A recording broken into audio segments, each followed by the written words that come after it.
இந்த வீடியோவில் நம்மக்கிட்ட லேப்டாப் பார்த்திங்கன்னா ஒரு லேப்டாப் சர்வீஸ் வந்திருந்தது. அந்த லேப்டாப்போட ப்ராப்ளத்தை பற்றி தான் பார்க்க போகிறோம். ஸோ லேப்டாப் வந்தோடனே கிட்டத்தட்ட ஒவ்வொன்றா சொல்லலாம். இந்த லேப்டாப் நம்மக்கிட்ட வந்தது என்னென்னா ஆன் ஆகலை. ஓகேங்களா, டெட் கண்டிஷனில் தான் நம்மக்கிட்ட வந்தது. இதில் இந்த வீடியோவில் பார்த்திங்கன்னா டெட் கண்டிஷனில் வந்தால் என்னென்னலாம் செக் பண்ணணும் அப்படின்னு சொல்லிட்டு ஒவ்வொன்றா பார்க்க போகிறோம்.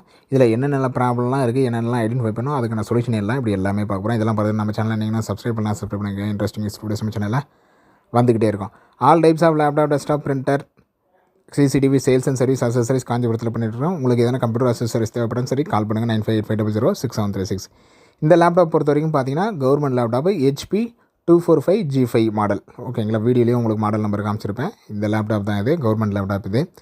இதில் வாங்க, ஸோ நம்மக்கிட்ட வந்தது டெட் கண்டிஷனில் தான். ஆன் பண்ணிங்கன்னா பவர் பட்டன் ப்ரெஸ் பண்ணாலும் சரி ஆன் ஆகாது, சார்ஜர் போட்டு ஆன் பண்ணிங்கனாலும் சரி ஆன் ஆகாது. டெட் கண்டிஷன்லாம் வந்தது. ஸோ இதில் எப்படிலாம் செக் பண்ணலாம் அப்படின்னு சொல்லிட்டு ஒவ்வொரு ஸ்டெப்பாக பார்க்கலாம்.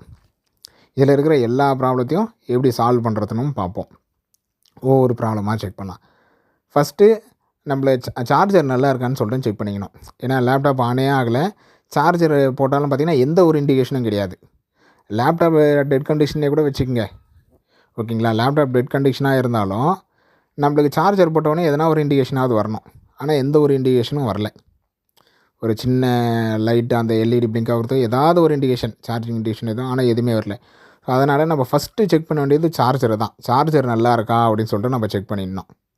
ஏன்னா சார்ஜர் நல்லா இல்லை சார்ஜர்லேருந்து சப்ளைவே போகல அப்படின்ற பட்சத்துலையும் நம்மளுக்கு லேப்டாப் வந்து ஆன் ஆகாது. ஏன்னா லேப்டாப்பில் பேட்டரியில் இருக்கிற சார்ஜர் ஃபுல்லாக டவுன் ஆகிட்டு இருந்தாலும் நம்மளுக்கு ஆன் ஆகாது. ஃபஸ்ட்டு வந்து நம்ம சார்ஜரை செக் பண்ணுறோம். ஓகேங்களா, சார்ஜரில் 2 பார்ட் வரும். பவர் கேபிள் ஒன்று, அடாப்டர் பார்ட் ஒன்று. இந்த 2 பார்ட்டுமே தனித்தனியாக செக் பண்ணுவோம். ஃபஸ்ட்டு வந்து பவர் கேபிள் மட்டும் செக் பண்ணுறோம். பவர் கேபிள் மட்டும் நான் தனியாக எடுத்துட்டேன். அடாப்டர்லேருந்து பவர் கேபிள் மட்டும் எடுத்துட்டேன். இப்போ வந்து பவர் கேபிளை செக் பண்ணுவோம். பவர் கேபிள் ரொம்ப ஈஸி செக் பண்ணுறது. பவர் கேபிளை தனியாக எடுத்துகிட்டு 230 வோல்ட்டில் டேரெக்டாக நம்ம செக் பண்ணலாம். மல்டிமீட்டர் மட்டும் உங்களுக்கு தேவைப்படும் இதுக்கு. மல்டிமீட்டர் ஆன் பண்ணிட்டு மல்டிமீட்டரை AC மோடில் வச்சுட்டு நம்ம வோல்ட்டு செக் பண்ண வேண்டியதான். 230 வோல்ட் நம்மளுக்கு என்ன வோல்ட்டு நம்ம வீட்டுக்கு வருதோ அந்த வோல்ட்டு இதில் டேரெக்டாக வருதா அப்படின்னு சொல்லிட்டு. அப்படி கரெக்டாக வந்துச்சுன்னா கேபிள் வந்து நல்லா இருக்குதுன்னு அர்த்தம். இல்லை வரல அப்படின்னா கேபிள் ஏதோ ப்ராப்ளமாக இருக்குன்னு அர்த்தம். இப்போ செக் பண்ணுவோம். மல்டிமீட்டரில் வந்து AC மோடில் போட்டுருவோம். AC மோடில் போட்டு இப்போ அங்கே சுவிட்ச் போர்டில் என்ன வோல்ட் வருதோ அந்த வோல்ட் இதில் கேபிளில் வரணும். கண்டினியூ டெஸ்ட்டும் பண்ணி பார்க்கலாம். நான் வந்து டேரெக்டாக இந்த வோல்ட் மட்டும் செக் பண்ணேன். வோல்ட்டு நல்லா தான் வருது. அப்போ கேபிள் வந்து நல்லா தான் இருக்குது.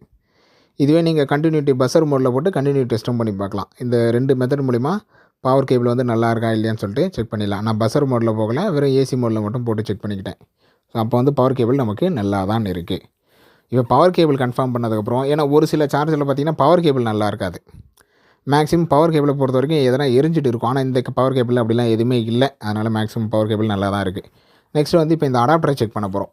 அடாப்டர்லேருந்து இந்த பின்னு நல்லா இருக்கா, ஏன்னா பவர் கேபிள் செக் பண்ணிட்டோம். அடாப்டர்லேருந்து இந்த பின் வரைக்கும் செக் பண்ண நல்லா இருக்கான்னு சொல்லிட்டு இப்போ அப்படியே அதை கனெக்ட் பண்ணிட்டு நம்ம பவர் கேபிளையும் அடாப்டரும் கனெக்ட் பண்ணிட்டு இதில் செக் பண்ணுறோம். இதில் வந்து எந்த ஒரு வோல்ட்டும் வரல. ஏன்னா DC வோல்ட்டு 19 வோல்ட்டு நம்மளுக்கு வரணும் சார்ஜரில்.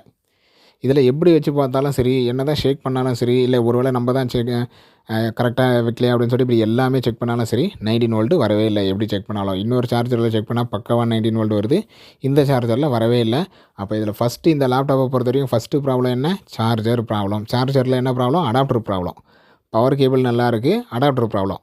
சார்ஜர் ப்ராப்ளத்தை பொறுத்த வரைக்கும் பார்த்திங்கன்னா ஒரு சில இதில் வந்து பவர் கேபிள் நல்லாயிருக்கும், அடாப்டர் ப்ராப்ளமாக வரும். ஒரு சில இதில் பார்த்திங்கன்னா அடாப்டர் நல்லாயிருக்கும், பவர் கேபிள் ப்ராப்ளம் வந்துடும். ஏன்னா பவர் கேபிள் அமௌண்ட்டு கம்மி தான். அதிகபட்சம் உங்களுக்கு 200 250லேயே உங்களுக்கு பவர் கேபிள் வந்து கிடச்சிரும். ஓகேங்களா, 100 ரூபாலேருந்து ஸ்டார்டிங் பவர் கேபிளை பொறுத்த வரைக்கும் 100 ரூபா, 150 ரூபா, 200 ரூபா, 250 ரூபாயிலே உங்களுக்கு பவர் கேபிள் கிடச்சிரும், குவாலிட்டியை பொறுத்து. இதுவே அடாப்டர்னா மினிமம் 500 ரூபாலேருந்து தான் ஸ்டார்டிங்கு. ஸோ 500, 700, 1000, 1500 அதேமாதிரி பிராண்டுக்கு ஏற்ற மாதிரி, குவாலிட்டிக்கு ஏற்ற மாதிரி அடாப்டர். ஸோ இதில் என்ன ப்ராப்ளம்னா நமக்கு இதுதான் ப்ராப்ளம், அடாப்டர் தான் ப்ராப்ளம்.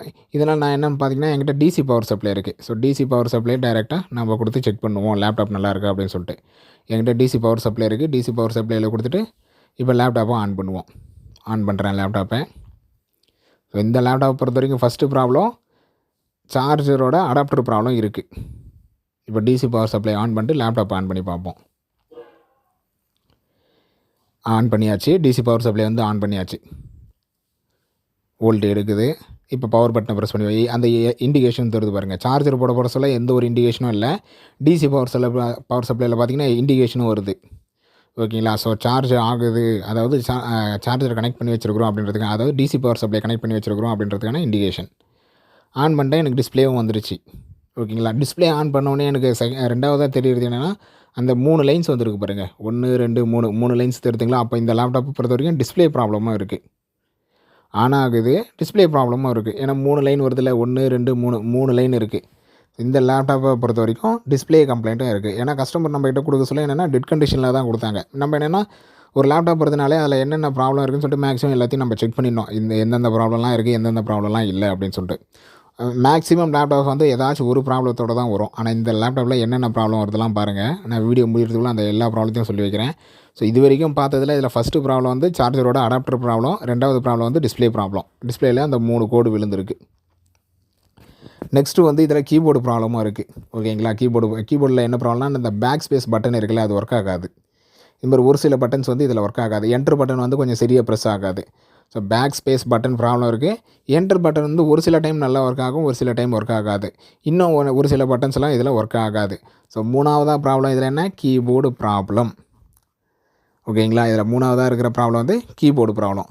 அவ்வளோதான் முடிஞ்சிச்சா, இன்னும் ப்ராப்ளம் இருக்கா, இந்த ப்ராப்ளம் மட்டும் தான் இன்னமும் இதில் ப்ராப்ளம்ஸ் இருக்குது. அது எல்லாமே ஒவ்வொன்றா செக் பண்ணியும் காட்டுறேன். ஓகேங்களா. ஸோ என்டர் பட்டன் ப்ரெஸ் பண்ணுறேன். ஒரு சில டைம் நல்லா ஒர்க் ஆகும் என்டர் பட்டன், ஒரு சில டைம் என்டர் பட்டன் ஒர்க்கே ஆகாது. நெக்ஸ்ட்டாக இதில் செக் பண்ண வேண்டியது என்னென்னு பார்த்தீங்கன்னா ஹார்ட் டிஸ்க்கு. ஏன்னா ஏதாவது ஒரு லேப்டாப் வருது, ஒரு டெஸ்க்டாப் வருது அப்படின்னாலே, ஒரு கம்ப்ளைண்ட்டோடு வருது அப்படின்னாலே அதோட ஹார்ட் டிஸ்க் செக் பண்ணுறது மஸ்ட்டுனே சொல்லலாம். அது ஹார்ட் டிஸ்க்கோ எஸ்எஸ்டியோ. இப்போ மேக்ஸிமம் எஸ்எஸ்டி யூஸ் பண்ணுறோம். எது யூஸ் பண்ணாலும் சரி, அது நல்லா இருக்கா இல்லையான்னு சொல்லிட்டு நம்ம செக் பண்ணிடணும். ஏன்னா அதில் தானே நம்ம ஓஎஸ்ஐ இன்ஸ்டால் பண்ணுறோம். நம்ம ஒர்க்கிங்கே கிட்டத்தட்ட எல்லாமே அதில் தானே நடக்குது. நம்ம ஸ்டோரேஜில் இருந்து ஓஎஸில் நம்ம அப்ளிகேஷன் யூஸ் பண்ணுறதுலேருந்து எல்லாமே அதில் தானே நடக்குது. அப்படின்றதுனால எந்த ஒரு லேப்டாப் வந்தாலும் டெஸ்க்டாப்பாக இருந்தாலும் நம்ம சைட்டில் நம்ம ஃபஸ்ட்டு வந்து ஹார்ட் ஸ்டோரேஜை வந்து செக் பண்ணுறோம். அது ஹார்ட் டிஸ்க்காக இருந்தாலும் சரி, எஸ்எஸ்டியாக இருந்தாலும் சரி, அதை செக் பண்ணுருவோம். எந்த ஹார்ட்வேர் ப்ராப்ளத்தோட இதில் பார்த்திங்கன்னா நம்ம செக் பண்ணோம், ஹார்ட் டிஸ்க் ப்ராப்ளமும் இதில் இருக்குது.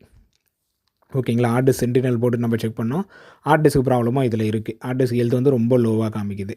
ஸோ ஒரு சில டைம் நல்லா ஒர்க் ஆகும், ஒரு சில டைம் வந்து சரியாக ஒர்க் ஆகாது.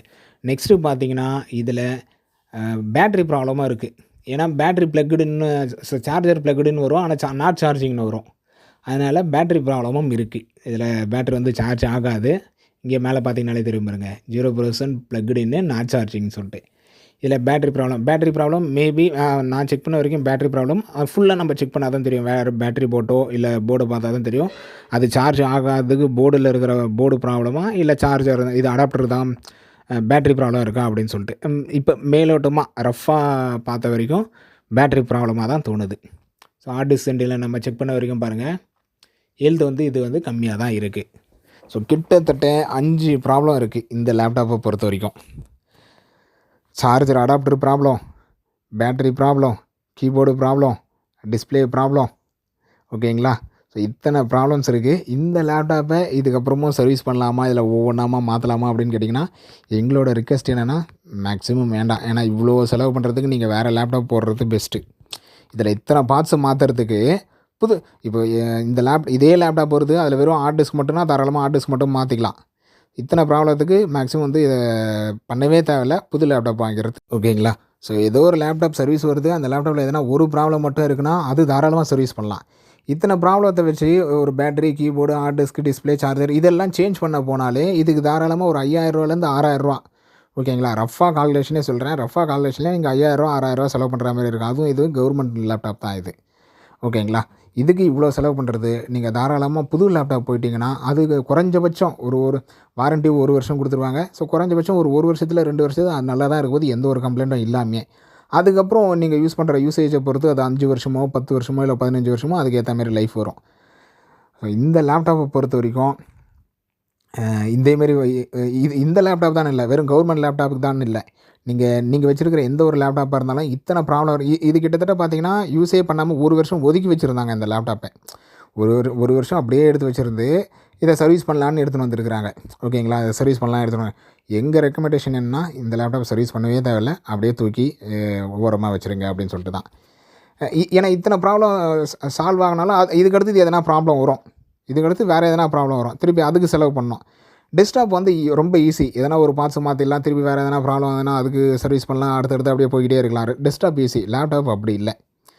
ஏதாவது ஒரு ப்ராப்ளம் வருதா அந்த ஒரு ப்ராப்ளத்தை மட்டும் சால்வ் பண்ணலாம், அடுத்தடுத்த ப்ராப்ளம் வருதுன்னா அதை அப்படியே ஒதுக்கிறது தான் பெஸ்ட்டுன்னே சொல்லலாம். அடுத்தடுத்த வீடியோவில் அடுத்தடுத்த ப்ராப்ளம்ஸ் பார்க்கலாம். வீடியோ பிடிச்சதை லைக் பண்ணுங்கள், ஃப்ரெண்ட்ஸுங்க ஷேர் பண்ணுங்கள். அடுத்த ஒரு நல்ல வீடியோவில் பார்க்கலாம். தேங்க்யூ.